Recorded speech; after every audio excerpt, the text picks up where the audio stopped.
Diddy and his defense team are panicking today after what the judge just did during the trial, and it's absolutely hilarious because now they're screaming racism, racism, which is absolutely hilarious. That is always the default thing to go to whenever things don't go your way, and that is what we are seeing today with Diddy and his defense team. So we're gonna get into everything that is going on with the Diddy trial, because this sucker has been going on for what, like 6 weeks already, and it's only going to continue to get crazier and crazier, especially once we see all the crazy stuff that's supposed to happen this week with the prosecutors wrapping up their case and everything else. So Judge Arun Subramanian reportedly issued a devastating blow to Diddy defense team by formally dismissing a black male juror from the trial Monday, which is today. So the news shook up the courtroom at the start of Monday's proceedings, leaving just one black male remaining on the jury panel, which apparently has Diddy very upset and has his team very, very scared about how all this could go. So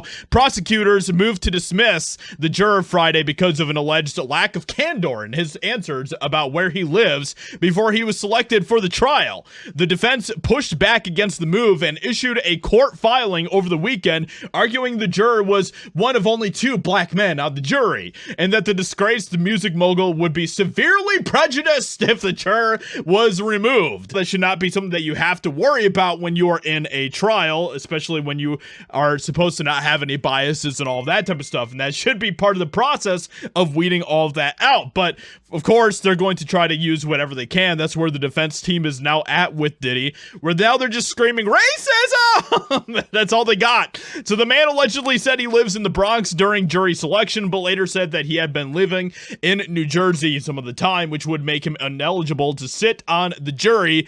Diddy's defense attorney Xavier Donaldson claimed the removal was a thinly veiled effort to dismiss a black juror.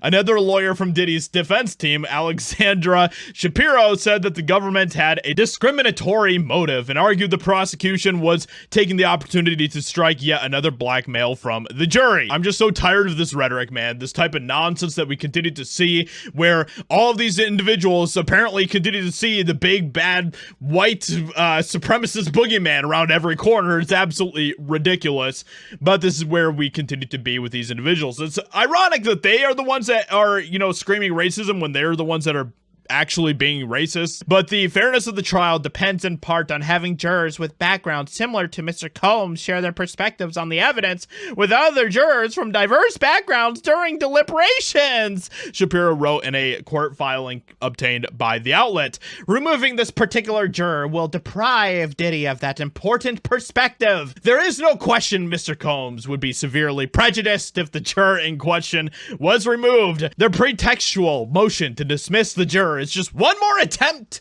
to gain an unfair advantage at the expense of Diddy's right to a fair trial, which is all we ask this court to preserve, Shapiro argued. So Judge Subramanian said told the court it was inappropriate to consider race when determining whether the juror had truthfully answered questions, which I gotta say, I mean, I don't like this judge very much, but he is correct. He is correct. The record raised serious concerns as to the juror's candor and whether he shaded answers to get on and stay on the jury. There's nothing the juror could say at this point to put the genie back in the bottle. So this is the most hilarious part about this entire thing. So Judge Subramanian replaced the 41-year-old black male juror with a member of the alternate pool, a 57-year-old white man. Oh my gosh, you know that this just has Diddy fuming, that this has his defense team fuming, and that is hilarious. A verdict in the trial is expected by July 4th. Diddy faces a potential life sentence if found guilty. Now look, at the end of the day, I still don't trust anything that's going on with this trial. I think that a lot of it is just kind of a setup thing. I think that Diddy had to be some sort of scapegoat for some of the nonsense that is going on, but I just don't really trust what's happening here, and I don't think that we're going to still get the outcome of this entire thing that we think we're going to get. And it's going to be interesting to see what continues to happen with this, but we're going to continue to cover this trial and see what other crazy things continue to happen. But let me know what you think. Hope you guys enjoyed. Leave a like, subscribe, and I'll talk to you all in another video very soon.